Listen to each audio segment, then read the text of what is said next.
Bonjour, je m'appelle Sophie Fauron et il me fait plaisir de vous présenter une nouvelle série de débats sur des enjeux de société qui nous concernent tous.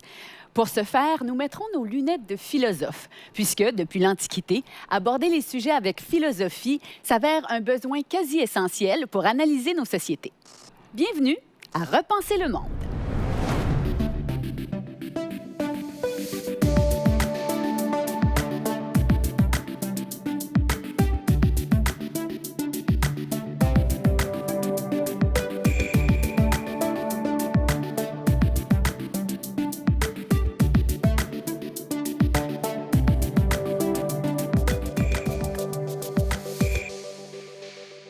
Bonjour à tous, bienvenue à Repenser le monde. Aujourd'hui, on parle d'éducation avec un grand E, un sujet inépuisable qui passionne nos invités que je vous présente à l'instant. Florent Michelot, doctorant à l'Université de Montréal en sciences de l'éducation. Bonjour. Bonjour. Rémi Trudel, professeur invité à l'École nationale d'administration publique, fondateur et ex-recteur de l'Université du Québec en Abitibi-Témiscamingue et ancien ministre. Tout ça. Bonjour. Bonjour. Jacques Coul, directeur des volets développement et animation au cadre 21.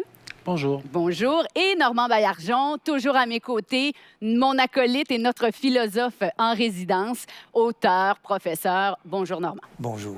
Alors, bienvenue à tous. Place au débat.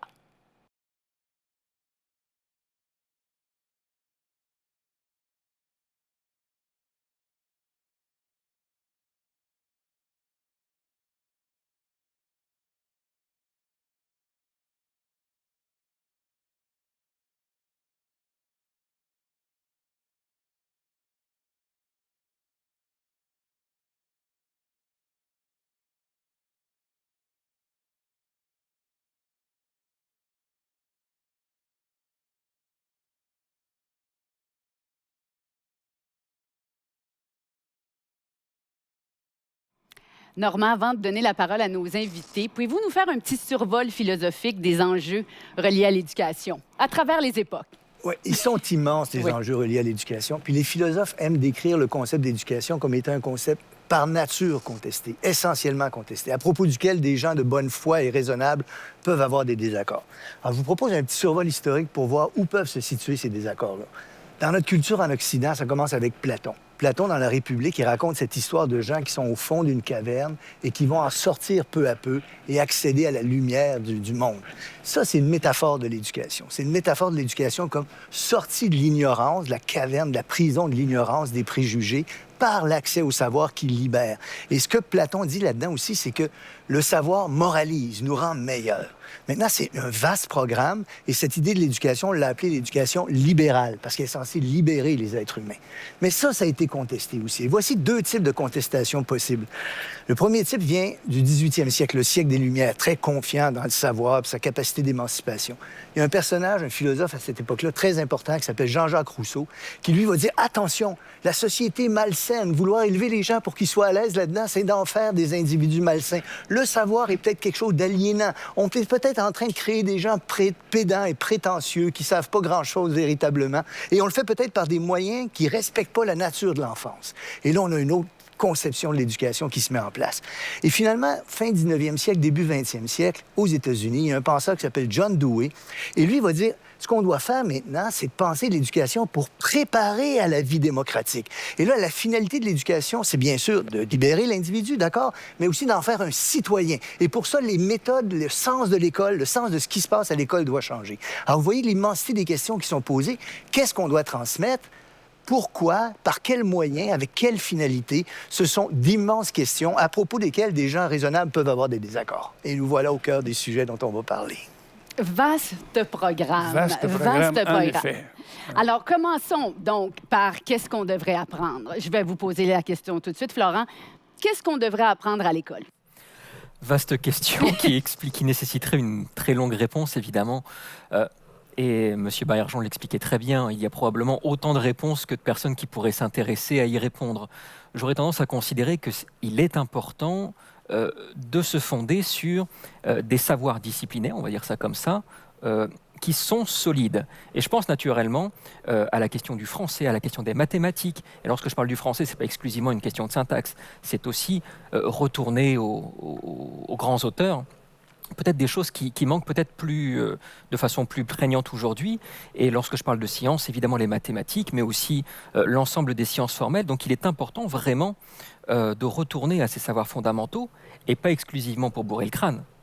Vous le disiez bien, il y a une vocation dans le projet éducatif d'émancipation, de faire en sorte que l'on forme des citoyens libres au terme du processus scolaire. Monsieur Trudel, votre avis là-dessus? Bien là, il nous faut aller dans la direction que notre philosophe vient de nous indiquer. Mais il a arrêté à Dewey. Et puis, il y a eu Stuart Mill après ça qui dit non seulement le savoir doit être pratique, hein, il doit être utilitaire. Alors, utilitaire, là, ça pose la question pour qui? Hein, utilitaire, c'est ça la question souvent qui se pose à travers les différentes versions. Le magnifique tableau que nous a dressé M. Baillargeon. Et ce savoir-là, utilitaire, on est tous dépassés maintenant par le fait que ce n'est plus l'objet uniquement de la transmission d'une personne à une autre, c'est la transmission par des voies, hein? On va employer l'expression qui se promène maintenant dans le décor, par les Internets. Tous les savoirs sont accessibles. On devrait enseigner quoi? Mais quant à moi, la relation avec les savoirs qui nous envahissent. Et tous les savoirs, y compris les faux savoirs. Hein? Et il faut qu'on soit capable de former de l'école élémentaire, primaire, au secondaire, au collégial, à l'université. C'est le savoir, il nous a envahis. Il nous envahit de toute espèce de façon, il nous pénètre. Mais la capacité critique de faire la distinction, non pas le savoir utile, mais le savoir, l'expression qui est employée par le philosophe, citoyen. Comment je vis dans la cité avec les savoirs qui me sont comme imposés. Parce que si on ne fait pas ça, là, hein, si on ne travaille pas sur la relation du savoir avec l'individu, on va se réveiller, on va se retrouver avec des individus encore plus serviles que peut-être nous l'avons été dans des périodes antérieures. Je pourrais revenir. Monsieur Cool, oui, allez-y. S'il y a une phrase qui résume, je dirais que le but de l'éducation, c'est finalement de faire de ce monde un monde meilleur. Et il y a cette phrase de Tony Wagner, un Américain, qui dit qu'aujourd'hui, ce qui compte, ce n'est pas nécessairement ce que tu sais, mais ce que tu sais faire avec ce que tu sais, et même ce que tu sais trouver par toi-même ou avec d'autres.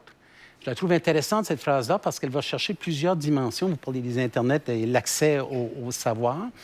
Un des grands défis que je vois, que j'observe, c'est que tout le monde veut être au programme. Tout semble important. Et les déchirements qu'on a lorsqu'on a...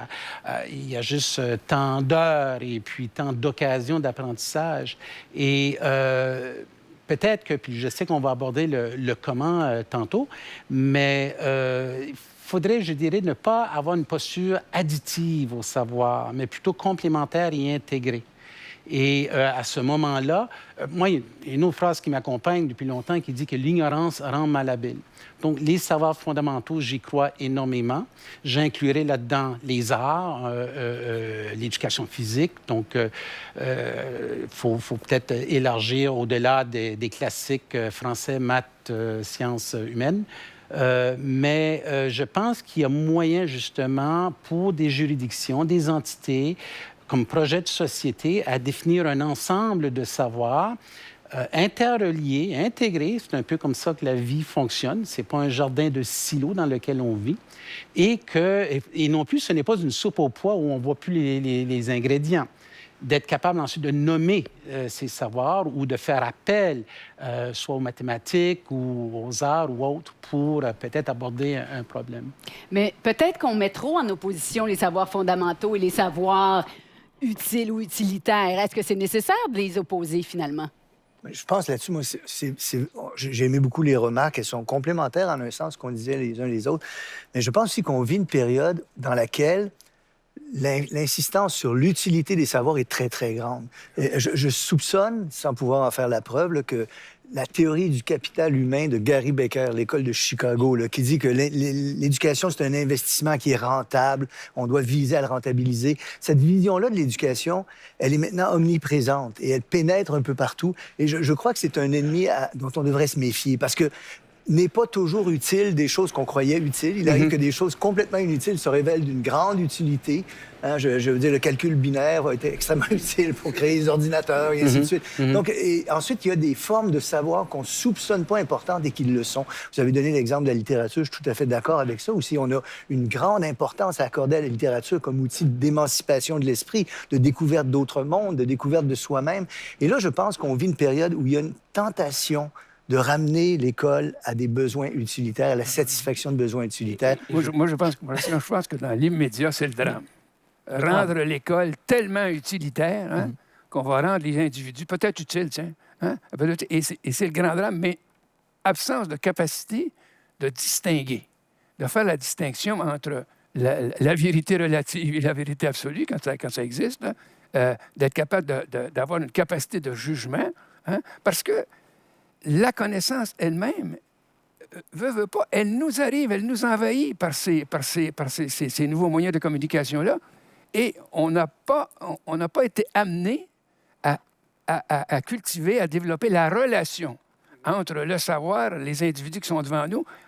C'est très difficile quand on a tous été dans des métiers, dans des professions d'enseignants. Il y a vraiment deux phénomènes, en fait. Il y a le phénomène qu'expliquait M. Baillargeon, effectivement, et je pense qu'il y a un certain nombre d'éléments qui nous permettent d'étayer le fait qu'il y a une recherche de l'utilitarisme, notamment l'excès de reddition de comptes qu'il y a dans les établissements scolaires, que l'on soit au primaire jusqu'à l'université. Oh, tout à fait. Et puis, tout simplement, si on revient, il n'y a pas si longtemps que ça, quoique en 2012, on disait aux étudiants...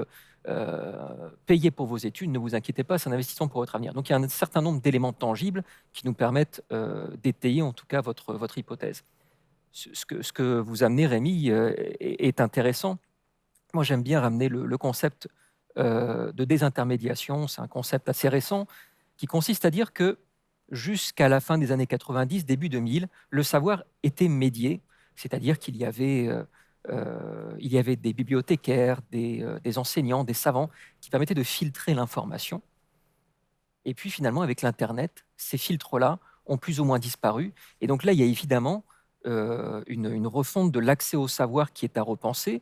Et là, effectivement, s'il y a une réflexion à avoir sur l'utilitarisme de l'accès au savoir, il est probablement à avoir sur cet aspect-là, comment fait-on pour accéder correctement au savoir, sachant que la place de l'enseignant, la place du bibliothécaire, la place du savant, la place du vulgarisateur scientifique, elle est, pour ainsi dire, dépassée. Ou, en tout cas, ou diminuée. Diminuée certainement avec les nouveaux moyens. Moi, j'interviendrai là-dessus aussi parce que ce que vous soulignez est exact.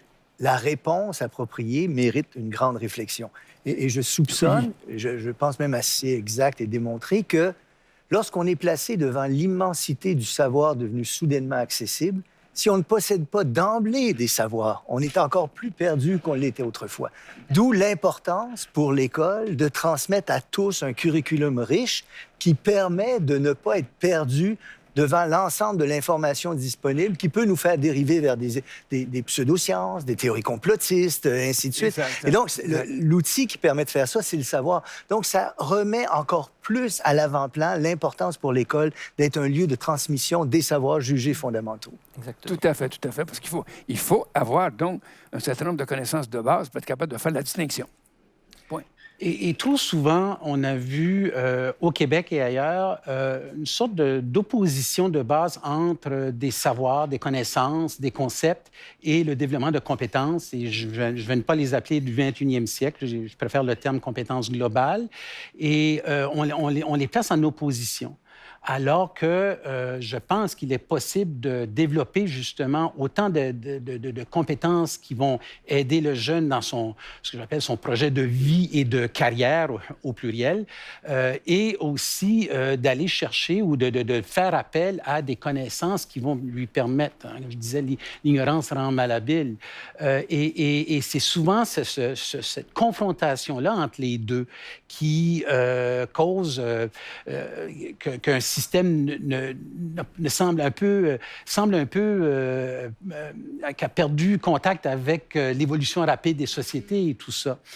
Pourtant, et je vois beaucoup de choses sur le terrain, il y a des belles choses qui se passent. On n'a pas encore un point de bascule, mais je le vois dans des écoles primaires, dans des écoles secondaires, dans des cégeps, et je pense que la formation initiale des enseignants, des futurs enseignants, tend dans ce sens-là aussi. On voit maintenant des dispositifs, on voit maintenant des postures qui permettent de façon intelligente et éclatée, mais intelligente, à proposer aux jeunes quelque chose qui a du sens, dans lequel ils vont vouloir s'engager, dans lequel il aura besoin d'aller chercher les savoirs conceptuels et autres qu'il a besoin pour cette tâche-là. Donc, voilà. Oui. Vous avez tellement de choses à dire. On va commencer par Florent, puis après, je vous donne la parole, M. Je voulais quand même revenir sur la notion d'utilitarisme, puisque ça nécessite d'abord et avant tout de savoir utile pour qui, finalement. Et malheureusement, quand on pose la question, on se doute que derrière ça, c'est pour la vie professionnelle, et évidemment, c'est pour disons-le, pour la vie économique, pour le développement économique, etc. etc. Et évidemment, ça met de côté les 8 heures par jour qu'on a à côté de la vie de travail, c'est-à-dire la vie sociale, la vie de famille, etc. Et il y a aussi une utilité là-dedans. S'émanciper, ça passe aussi par les arts, ça passe aussi par une vie sociale saine, ça ne se passe pas, évidemment, qu'à l'usine, au bureau, etc. Donc, évidemment, cet aspect-là, il est complètement mis de côté.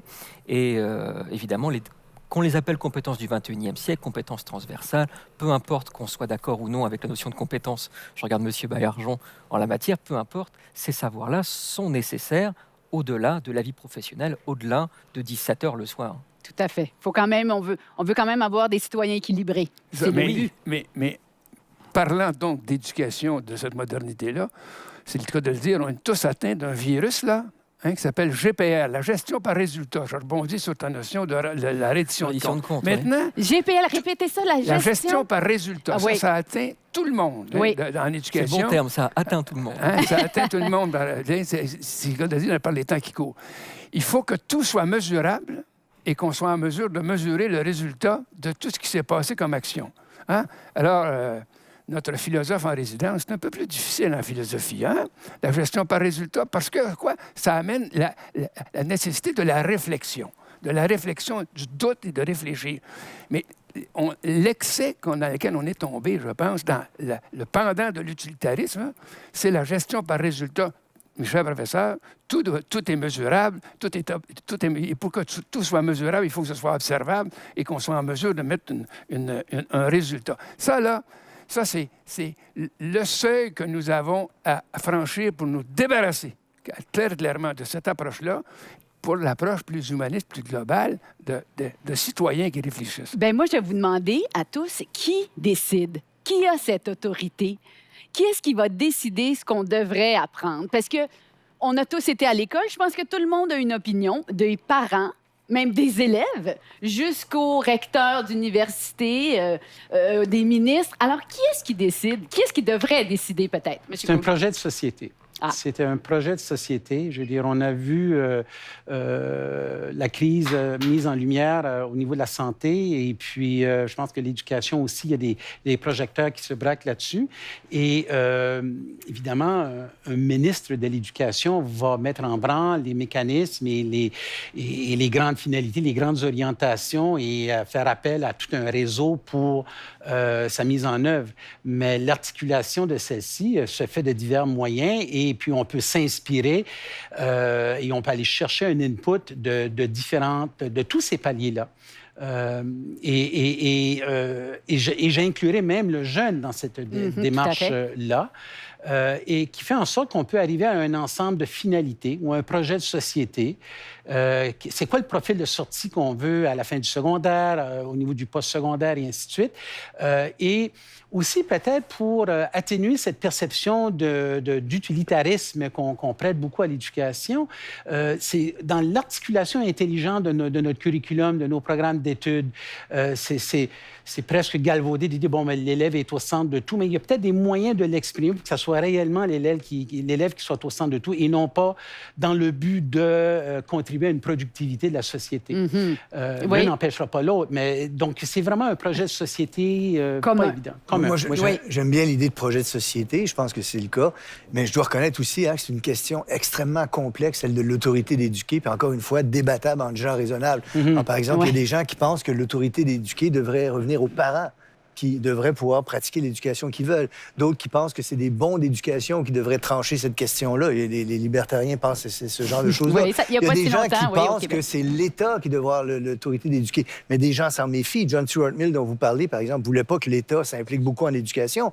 Il y a des gens qui pensent que c'est le privé qui devrait s'occuper des... Donc, on a là une vaste question, mais je pense qu'ultimement, c'est une décision sociale qui devrait être prise, qui est objet de discussion et de débat qui doivent être tenus. Alors, qui doit faire cela? Oui. Les professeurs. Ah, vous, c'est les professeurs. Mais les professeurs qui obligent tous les éléments de la chaîne éducative à réfléchir. Mais ceux et celles qui sont les placés pour en arriver à ces changements, c'est les professeurs. Et là, on leur confie donc une responsabilité sociale gigantesque. Mais ils sont tributaires en ce moment, les professeurs, des décisions prises par les commissions scolaires, qui ne s'appellent plus d'ailleurs les commissions scolaires. Justement. Ils sont tributaires, mais il faut les replacer au centre de toute espèce de changement et que tout ce qui s'y entoure en haut, en bas et sur les côtés, que ce soit en fonction de, par exemple, la formation des maîtres. La formation des maîtres, est-ce qu'elle nous amène à développer, là aussi, des individus qui sont capables de réaliser ce défi formidable qu'on évoque? C'est une immense responsabilité. Ça veut dire aussi qu'il faut... Pourquoi ils les appellent maestro, les maîtres, en Italie? Hein? Parce que ce sont des gens qui sont considérés dans la société, qui ont un statut social et qui ont une reconnaissance. Je fais un peu par exprès pour dire, oui, les chevilles ouvrières de tout ça, c'est les professeurs, mais ils ne peuvent pas être seuls à faire cela. Il faut préparer, accompagner, soutenir, remettre en question. Oui, ça, c'est un devoir d'État. C'est un devoir d'État, mais pour faire exercer la responsabilité de l'État, ça prend un pivot articulateur. Le pivot, c'est les professeurs. C'est les professeurs à tous les niveaux, hein, et les organismes qui l'accompagnent. Oui, bien, allez-y, Florent. Oui, projet politique, projet collectif, oui, certainement. Dans la mesure où on n'a pas réussi à trouver de meilleur système, en tout cas fonctionnant, si ce n'est la démocratie, force est de constater que ça doit faire l'objet d'une discussion démocratique. Malheureusement, je ne suis pas certain que les enseignants soient les seuls à devoir être au centre du processus. Qu'ils en soient la cheville ouvrière, j'en suis évidemment certain, mais évidemment, il faut remettre le projet politique, le projet collectif au centre de cette réflexion. Et paradoxalement, j'ai tendance à considérer que le fait notamment que les programmes d'histoire aient été en tout ou partie aseptisés au cours des dernières années, des dernières décennies, est justement une question éminemment politique. Pour des raisons politiques, évidemment, on s'abstient d'aborder certaines parties de notre histoire récente, notre histoire contemporaine, alors qu'on voit chez les jeunes, notamment avec un film comme Les Roses actuellement, qu'il y a une volonté de s'intéresser à son... Un engouement certain, tout à fait. Un engouement certain, une volonté de s'intéresser à son histoire, pour des raisons politiques qui sont plus ou moins affirmées. Il y a une volonté de ne pas aborder ces questions-là. Donc, est-ce que ce doit être exclusivement les enseignants? J'en suis pas certain. Est-ce que ce doit être exclusivement le politique, l'élu? J'en suis pas certain non plus. Le débat collectif serait certainement la meilleure réponse à ça. Rapidement, M. Kuhn. Ce que M. Trudel avance, c'est ce qu'on appelle l'effet enseignant. Mais l'effet enseignant, il ne se fait pas en vase clos. Bon, évidemment, on sait très bien que la première influence sur l'apprentissage du jeune, c'est sa famille. Mais dans une structure qu'on appelle l'école, c'est l'effet enseignant. Mais immédiatement, un peu de façon concentrique, tu as la direction dynamique qui va travailler à mettre en place les conditions permettant à l'enseignant qui soit passionné, expert, réseauté et tout ça, à bien faire son travail. Et en troisième couche, bien, toute cette gouvernance-là, tout le système, la population aussi, qui va elle aussi, travailler à permettre à la direction d'accompagner les enseignants qui accompagnent les jeunes. Donc, exclusivement, j'aurais enlevé ce mot-là dans la réponse, mais c'est certain que l'effet enseignant passe en premier lieu par rapport à une influence directe sur les apprentissages des jeunes. J'échange exclusivement par première place. Première place. Parfait. OK, on va finir par s'entendre. Normand, avez-vous un mot à ajouter? Bon. Alors, une fois qu'on va s'entendre éventuellement sur quoi enseigner et qui a l'autorité, il va falloir aussi s'entendre sur comment l'enseigner. C'est notre prochain sujet.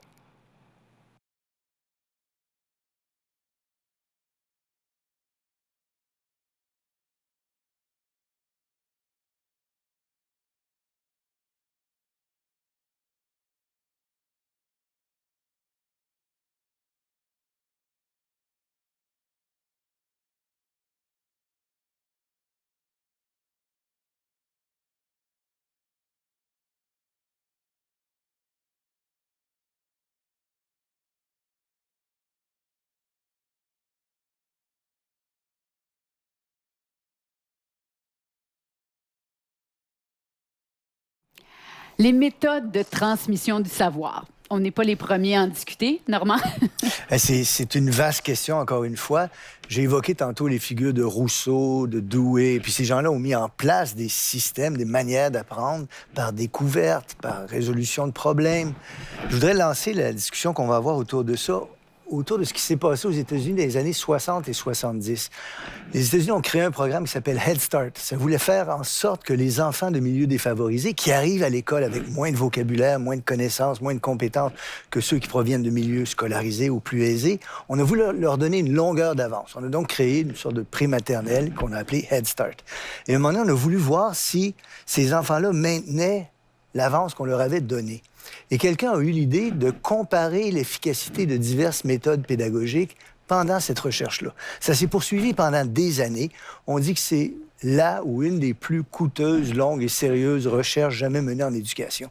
Et on a comparé plusieurs méthodes pédagogiques, des méthodes justement inspirées par la pédagogie de la découverte, résolution de problèmes, des approches humanistes et ainsi de suite, inspirées de Jean Piaget, le psychologue célèbre à l'époque. Et il s'adonne que la méthode qui l'emporte sur toutes, et sur toutes les variables où on a mesuré, y compris l'estime de soi, c'est une méthode qui s'appelle Direct Instruction. C'est une méthode d'instruction directe centrée sur l'enseignant. Or, il se trouve que cette méthode-là est peu connue en éducation et peu appliquée. Et ces résultats-là, même de cette recherche qui s'appelle Follow-through, sont en général peu connus des gens en éducation. Je trouve que ça ouvre la question de savoir quelles sont les meilleures méthodes, pourquoi et qu'est-ce qu'on devrait valoriser. Et Normand, ça consistait à quoi? Cette méthode, elle est centrée sur l'enseignant et oui. elle part de l'idée que l'élève est ici. Il connaît un certain nombre de choses. On veut s'assurer qu'il les connaisse. On veut l'amener ici, où il connaîtra un certain nombre de choses. Les étapes par lesquelles il faut passer sont clairement définies et la démarche d'apprentissage est centrée sur l'enseignant et non pas sur l'élève, avec un ensemble d'étapes qui sont clairement définies par lesquelles on doit passer. Je rappelle, la méthode l'avait emporté sur toutes les autres, mais y compris sur l'estime de soi des élèves, ce qui était surprenant. Alors, on essaie de réinventer l'école toujours, mais il y a des méthodes éprouvées quand même. Il y a des méthodes qui fonctionnent. Mais là, ce que notre philosophe nous dit, c'est que ça décoiffe pas à peu près, là. parce que c'est à partir de l'enseignant, donc, oui. Hein? Oui, c'est une méthode centrée sur l'enseignant. Des connaissances directes de base qui fait en sorte que l'évolution se perpétue et dure dans le temps. Bien, ce qui fait en sorte qu'on est... En tout cas, je me trouve obligé de dire, ben oui, quelles connaissances? Les connaissances de base. Mais ceci étant dit, on passe rapidement à autre chose parce que qu'est-ce que ça veut dire, ça? La formation des connaissances de base et les autres connaissances. Ben moi, j'ajoute ceci, je pense. Et en quoi les connaissances de base acquises nécessaires pour être capable de développer le jugement, comment elles peuvent s'appliquer à évaluer la réalité dans laquelle j'évolue, avoir la capacité de jugement. Quand je pense dans le spectre de l'éducation, l'élémentaire, le primaire, ça peut paraître très, très difficile de voir comment la notion de base, d'acquisition de connaissances de base, doit se transporter. Mais on n'a pas le choix parce qu'il y a un autre mot qui est employé dans un autre débat ici, dans un segment différent. Ça nous amène vers les complotistes. Les complotistes, ils viennent d'où? Bien, ils viennent de certains, oui, il faut le dire, une certaine ignorance ou incapacité de juger entre ce qui est basé sur des phénomènes scientifiques vérifiables avec des connaissances de base. Donc, enseigner quoi? Indéniablement, à partir de l'enseignant, les connaissances de base, mais aussi alliées à la capacité d'appliquer ça au jugement, pas à l'utilité. Mais monsieur, au jugement, très important, à la pensée critique, sauf que comment est-ce qu'on arrive à faire ça? C'est ça la question. Je pense qu'aujourd'hui, tel qu'on l'envisage avec ce développement global de la personne, du jeune, on serait d'accord que la profession enseignante est parmi les plus complexes qui existent. On n'est plus des techniciens de l'enseignement, on est des professionnels de l'enseignement.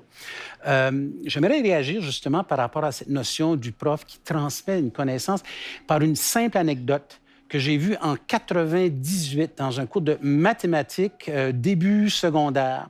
Et on était dans un cadre où on essayait quelque chose de tout à fait éclaté, où on apprenait les probabilités à partir d'un poème d'Edgar Allan Poe.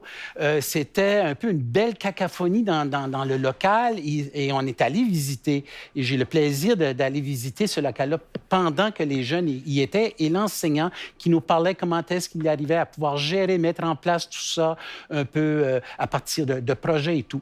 Et je regardais ce monsieur Wallet, là, pour ne pas le nommer, et à un moment donné, il nous a dit « Excusez-moi, messieurs, j'ai besoin d'intervenir. » Et il a fait un time-out et il a procédé à 8 ou 10 minutes d'enseignement magistral sur une notion importante. Les probabilités, on s'exprime de telle façon. Donc, ça a été vraiment un enseignement magistral, mais vraiment ciblé pour répondre à un besoin que les jeunes avaient à ce moment-là pour pas que ça parte tout croche, comme on dit. Mm-hmm. Et ensuite, quand il a fait ça, les jeunes ont pu continuer. J'ai trouvé ça très intéressant et révélateur, parce que trop souvent, on met ça en opposition. Où, quelle est la méthode qu'il faut maintenant, tout mettre nos paniers? Non, c'est une boîte à outils. Donc, les enjeux de formation sont cruciaux et aussi les enjeux de collaboration. Parce qu'une telle complexité professionnelle, ça fait pas mal lourd à porter. Je suis prof de chimie, mais en plus, vous voulez que je fasse tout ça et on part d'un phénomène commun ou d'un référent quelconque que les jeunes trouvent intéressant, bien, travaillons-le en collaboration. Et à ce moment-là, il va falloir peut-être attaquer les structures dans lesquelles s'opère cet enseignement-là, le modus operandi, là, si on veut un bon modus vivendi. Il y a plusieurs éléments qui sont à considérer là-dedans. Pour revenir à l'expérience auquel faisait référence M. Baillargeon, on pourrait d'abord discuter de la notion d'évaluation en enseignement qui serait tout à fait ésotérique, mais qui pourrait aussi, malgré tout, répondre en partie aux résultats. Cela étant, moi, je ne me prononcerai pas sur l'apprentissage avant le postsecondaire, puisque je m'intéresse au postsecondaire. Il y a un certain nombre de travaux qui ont attesté, qui tendent à considérer que certaines méthodes qui placent davantage l'étudiant au centre de ses apprentissages favorisent ces apprentissages-là. Là encore, par contre, je suis tout à fait d'accord. Effectivement, il ne faut pas aborder ça de façon monolithique. C'est un ensemble, c'est un cocktail de solutions pédagogiques qui sont à mobiliser. C'est la raison pour laquelle l'apprentissage par projet, peu importe, l'apprentissage collaboratif, ne sont pertinents que s'il y a une forme de transmission de savoir à un moment donné. Et parmi les éléments qui sont souvent mis de l'avant pour promouvoir l'approche par compétences, il y a ce qu'on appelle la fameuse taxonomie de Bloom. Je n'entrerai pas dans le détail parce que c'est tout à fait imbuvable.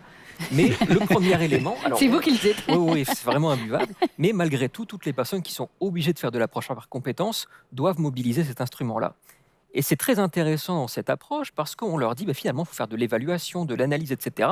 Et on oublie beaucoup trop rapidement que le fondement de cette approche, ça reste se souvenir, c'est la connaissance. Et donc revenir à une approche transmissive qui reste incontournable et qui peut effectivement passer par une approche magistrale que l'on a tous connue, qui n'a pas fait de nous de mauvaises personnes, qui ne nous a pas rendus nécessairement fous.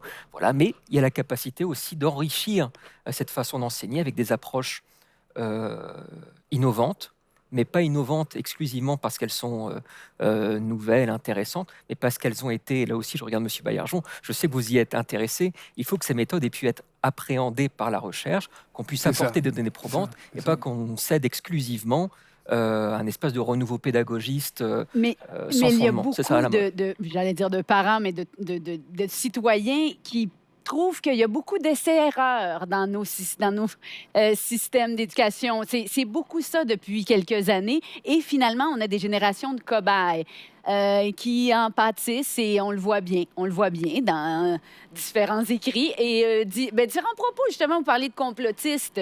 Il faudrait voir ce qu'ils ont appris à l'école. Mais c'est aussi parce qu'on recherche toujours une certaine certitude qui soit définitive. Là. Mais bon... j'écoute les différentes écoles de pensée qui ont eu cours. Là. Moi, j'ai été aussi à une époque libres enfants de Summerhill. Ça, c'était le nec plus ultra de la formation au primaire et secondaire. Qu'est-ce que c'était, M. Trudel, pour ceux qui n'y étaient pas? On laisse les enfants décider ce qu'ils veulent faire. Grosso modo. Grosso modo, moi, j'étais à cette époque-là dans une honnêtement, c'est pas très mal résumé. C'est très bien résumé. C'est ça. Et vous étiez un de ces enfants? Non, j'étais un de ces éducateurs. Ah, vous étiez dans le... J'avais à gérer plus de monde dans le corridor que dans la classe. parce que ça s'inspirait d'une philosophie de l'éducation qui était l'enfant au centre de tout et en mesure à les capacités de décider, de choisir, mais il n'était pas. Mais qu'est-ce que vous disiez de ça, vous, vraiment? à ce moment-là? Vous trouviez que c'était une bonne idée? Non, j'étais dans une institution qui prônait cette approche-là. Voilà. Hein? Mais est-ce que vous étiez un peu réticent? Oh, j'étais beaucoup très réticent parce OK. que je disais que c'était comme des fleurs, il fallait les arroser de temps en temps. tu sais. Je pense qu'on touche quelque chose quand même d'assez important, si vous me permettez d'intervenir là-dessus, c'est que, évidemment, ce sont des décisions complexes et qui vont appeler une mise en œuvre qui va être complexe. Mais ce serait un drame, autant que ce serait en médecine, que de ne pas tenir compte des données probantes, là où il y en a. C'est ça. Et il y en a des C'est données ça. probantes, comme celle que j'ai citée tout à l'heure. J'en donnerai une autre pour ce qui est du développement. Vous avez expliqué avec raison, et tout le monde était d'accord. Je pense que la transmission des savoirs doit aussi s'actualiser dans une mise en œuvre. On est capable de penser de manière critique, de mobiliser ces savoirs. Je disais quand j'enseignais en éducation, le savoir le plus important que devrait avoir un futur maître, c'est l'existence d'une mémoire de travail. Le nombre magique, 7 plus ou moins 2. Notre esprit est comme une fenêtre qui s'ouvre et qui se ferme et qui peut contenir un nombre limité d'éléments. Comment surmonte-t-on la limitation de la mémoire du travail?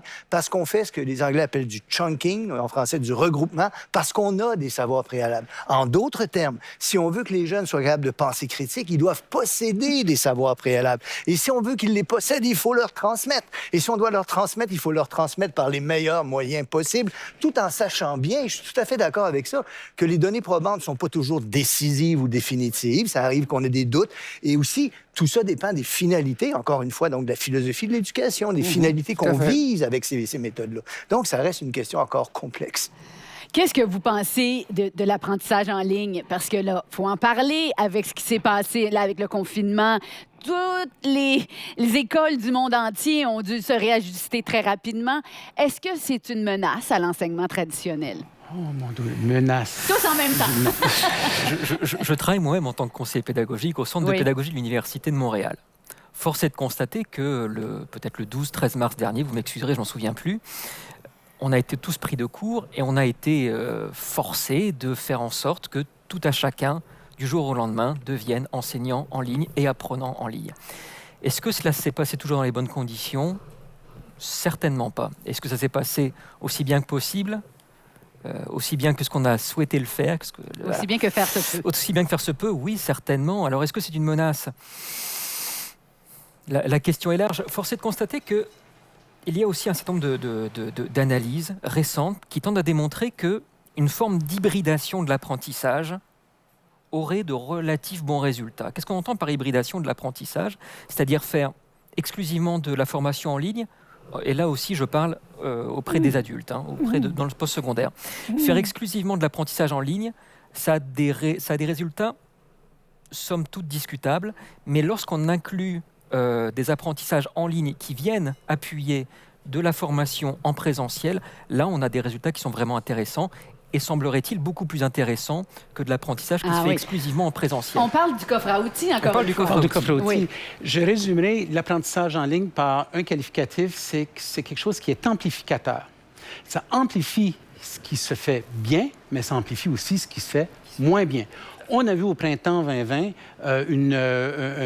des dispositifs de formation en ligne un peu d'urgence, parce que par manque de formation et tout ça, on voulait vraiment ne pas perdre le contact avec le jeune.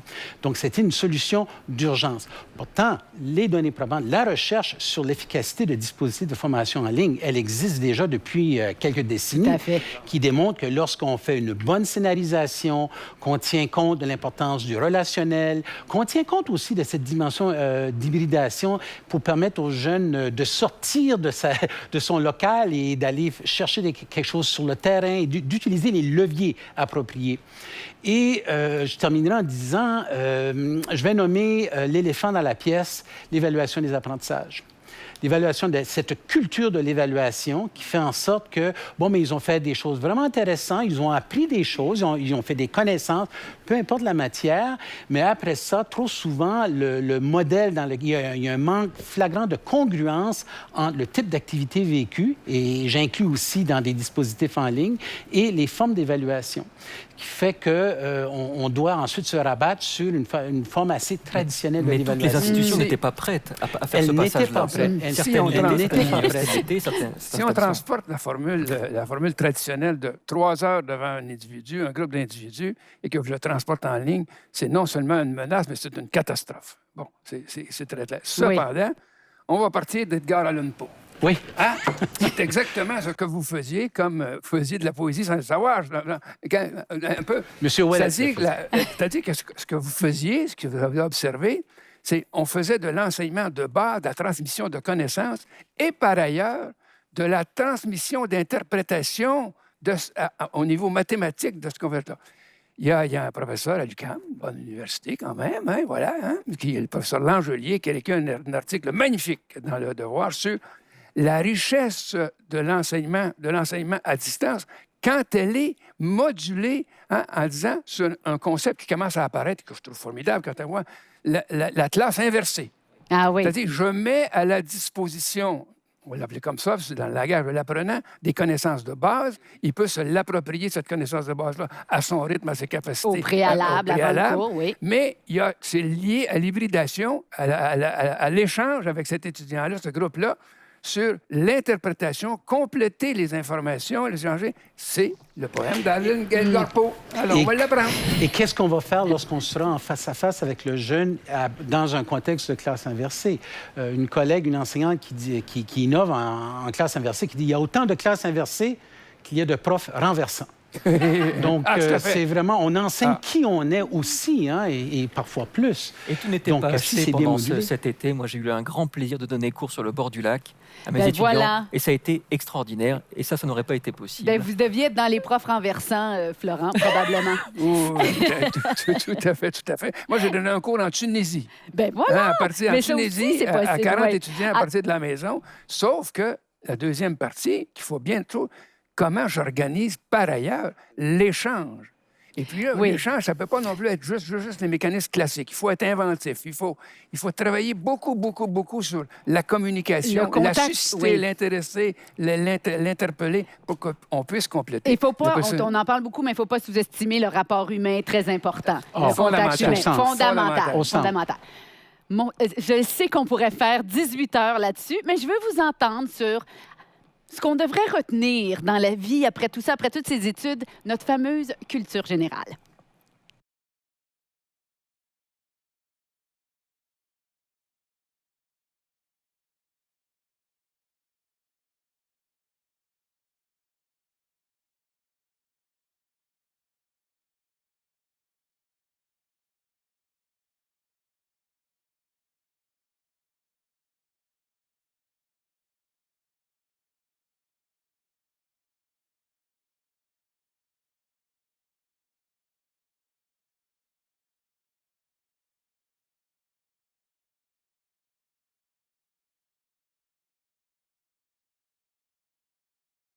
Alors, je ne vous ferai pas passer un test de culture générale. Vous seriez très bon, j'en suis sûre. Mais on va essayer de définir, Normand, ce que c'est une culture générale.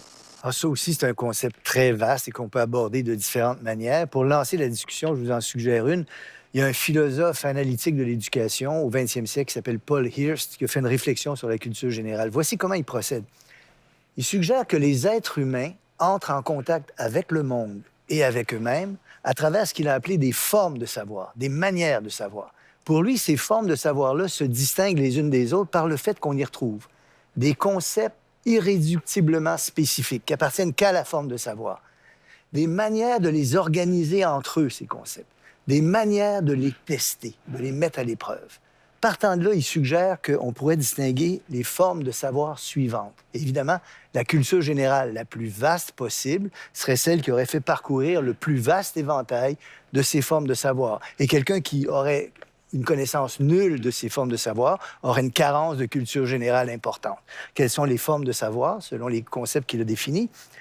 Les mathématiques et la logique, les sciences formelles, les sciences physiques, les sciences humaines, l'histoire, la religion, les beaux-arts et la littérature et la philosophie.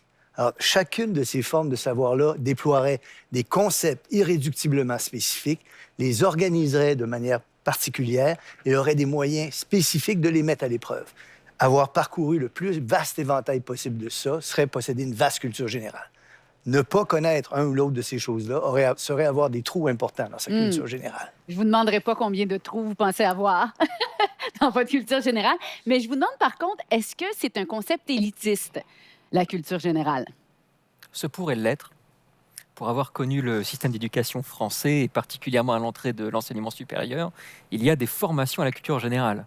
Et on est très loin justement de cette liste de sujets comme l'a énoncé M. Baillargeon.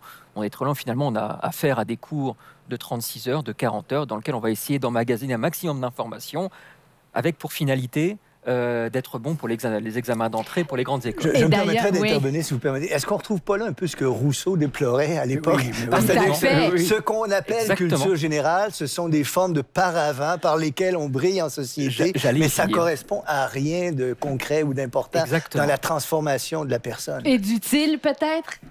Utile pour briller en société, alors. Voilà. Mais je pense qu'ils ont aboli le test de connaissance générale pour les Sciences Po à Paris. Et pour élargir justement. Les étudiants, la diversité chez les étudiants de Sciences Po. Et je trouve que c'est franchement une bonne idée. Oui, vous avez tout à fait raison. Mais ceci dit, on voit quand même très clairement que la culture générale peut être, du moins ce que l'on prétend être de la culture générale, peut être dévoyée à des fins finalement de sélection de personnes qui disposent d'un capital social, culturel très particulier et qui favorise la reproduction des élites, comme le disait Bourdieu. Évidemment, ce n'est pas ce que l'on souhaiterait, du moins dans la conception que vous avez de la culture générale, évidemment. Oui, oui, mais encore là, on retombe sur le courant de fond du siècle de l'utilitarisme. Hein? La culture générale, moi, j'ai fondé et dirigé une université.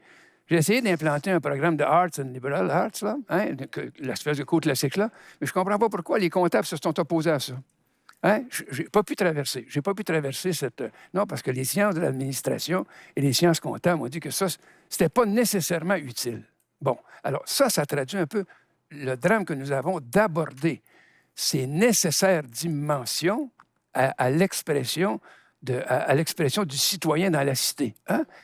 Et là, on a comme un immense travail à réaliser pour habiliter les institutions à réhabiliter ces approches-là. On a aboli au Québec le cours classique parce que, bon, quand même, hein, ça faisait pas l'affaire du temps. On est allé plus loin encore. On a aboli les programmes généraux de formation dans les universités pour qu'ils soient tous de plus en plus spécialisés. Sitôt qu'on fait ça, on quitte chacune des dimensions de la culture générale. Et ça nous amène pas, ça ne peut pas nous amener ailleurs qu'à des impasses dans notre société parce qu'on a des gens bien formés dans certains secteurs, mais on ne sait pas ce qu'ils pensent. On ne sait surtout pas s'ils sont équipés pour penser. Alors, vous aimez le système des universités anglophones, du liberal arts? Je suis un farouche partisan de ces programmes-là. C'est les seuls. Je suis très jaloux qu'ils aient décidé de conserver ces programmes-là et que nous, dans les universités, on vous appelle comme ça, francophones, on ait abandonné ça. Est-ce qu'il y a encore un préjugé défavorable face aux intellectuels au Québec? Est-ce que vous le sentez encore? Demandons à Éric Duhem. Demandons à Éric Duhem. Non, ça va, sans façon. Mais dans le travail que je fais, un des volets, c'est justement faire le lien entre les praticiens, les gens dans le milieu et le monde de la recherche.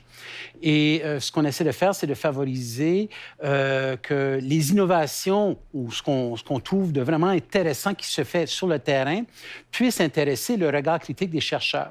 Donc, d'essayer de faire ce genre de jumelage-là qui permet ensuite à des chercheurs dont c'est la zone d'intérêt de venir porter le regard critique et rigoureux là-dessus et ensuite de pouvoir bien le documenter. Alors, à ce moment-là, tout le monde est gagnant. Tout le monde est gagnant. Mais j'aimerais revenir sur cette notion, est-ce que la culture générale, elle est élitiste? Et en pensant à la question, je me suis remémoré mes premières expériences d'enseignement de sciences au secondaire. Dans ma classe, j'avais cette phrase qui disait cette phrase de Rabelais, hein, « Science sans conscience n'est que ruine de l'âme ». Et j'enseignais dans un milieu très défavorisé, dans une petite localité, dans un milieu où les jeunes, la valorisation, on ne valorisait pas tellement l'école parce qu'à cette époque-là, on pouvait peut-être aller travailler à la mine ou faire autre chose. Bon. Et certains jeunes ont vite réalisé que s'ils s'engageaient, et si je leur, autant que possible, donnais des occasions d'aller chercher des savoirs, il pouvait ensuite peut-être espérer être inscrit dans un programme collégial. Peut-être pas universitaire, mais au moins collégial, prendre un volet de formation professionnelle ou autre. Et j'ai vu des petites lumières s'allumer pour dire, bon, ben tiens, je pensais que c'était pas fait pour moi, mais là, je vois maintenant. Et au travers de tout ça, oui. et le sens qui peut être donné pour ce jeune-là, de leur proposer ces savoirs-là, de le faire avec peut-être les meilleures approches possibles ou on fait de son mieux, mais de permettre ensuite à ces jeunes-là, j'oserais presque dire, une perspective d'équité d'accès pour justement le savoir. Puis on en a plein des exemples de gens qui sont partis de milieux modestes et puis qui ont été des grands contributeurs de la société.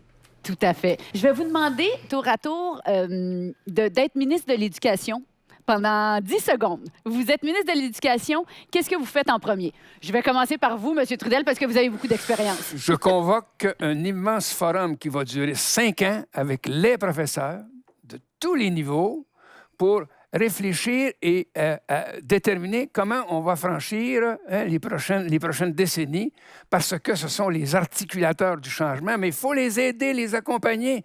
Et on ne fait pas ça dans une directive, on ne fait pas ça dans une ordonnance, on fait ça dans une réflexion, et on ne fait pas ça dans une fin de semaine d'un grand congrès.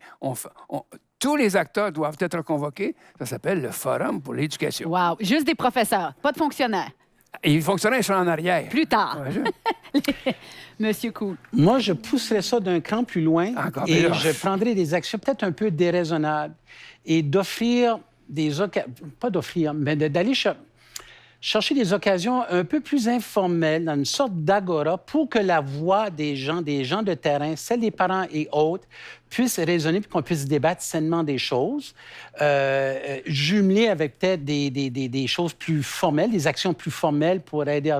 Mais cette voix-là, et j'inclus aussi la voix des jeunes, et on a aujourd'hui les outils qui le permettent, que ce soit différents types de réseaux sociaux et tout ça, puis d'aller chercher une expression que j'ai déjà entendue courante au Québec, aller chercher la voix des crinqués.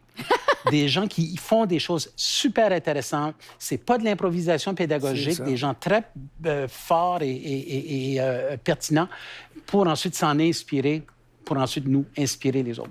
Vous seriez un bon ministre de l'Éducation, avec vos crinqués autour de vous.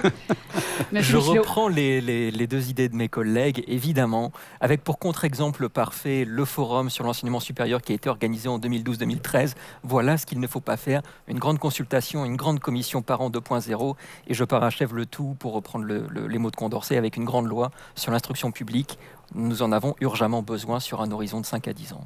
Normand Baillargeon, vous faites quoi comme ministre de l'Éducation? On va peut-être vous le proposer. Faites attention à votre réponse. Ça fait longtemps que je le suggère. Je pense que le Québec est mûr pour une commission parents 2.0. Oui. Une immense réflexion collective, inspirée par la science et les données probantes, mais décidant collectivement des fins et des moyens qu'on accorde à l'éducation au Québec. Je pense qu'on est dû pour cette réflexion-là. Elle s'impose à nous, je pense. Pour approfondir le sujet, vous pouvez écouter notre nouvelle série « Comprendre pour apprendre » et notre balado « Différentes ou douées » qui soulève plein d'enjeux sur l'éducation, sur les ondes et la plateforme Savoir Média. Je vous remercie infiniment d'avoir collaboré à cette discussion. On pourrait évidemment en faire plusieurs autres. Ce sera peut-être pour un autre moment. Avant la prochaine commission Parents 2.0, on se laisse avec une citation choisie de notre philosophe en résidence. Normand, on vous écoute. Elle est de Hannah Arendt, la philosophe Hannah Arendt. En 1961, elle écrit un texte célèbre qui s'appelle « La crise de l'éducation ». Extrait de ce texte. L'éducation est le point où se décide si nous aimons assez le monde pour en assumer la responsabilité. Et de plus, le sauver de cette ruine qui serait inévitable sans ce renouvellement et sans cette arrivée de jeunes et de nouveaux venus. C'est également avec l'éducation que nous décidons si nous aimons assez nos enfants pour ne pas les rejeter de notre monde, ni les abandonner à eux-mêmes, ni leur enlever leur chance d'entreprendre quelque chose de neuf, quelque chose que nous n'avions pas prévu, mais les préparer à l'avance à la tâche de renouveler un monde commun. Hannah Arendt, 1961. Superbe. Vous allez être ministre, c'est ouais. Non, c'est le prochain ministre. Il ne voudra pas, mais peut-être. Merci. Merci beaucoup. Merci beaucoup. Merci. À bientôt pour Repenser le monde.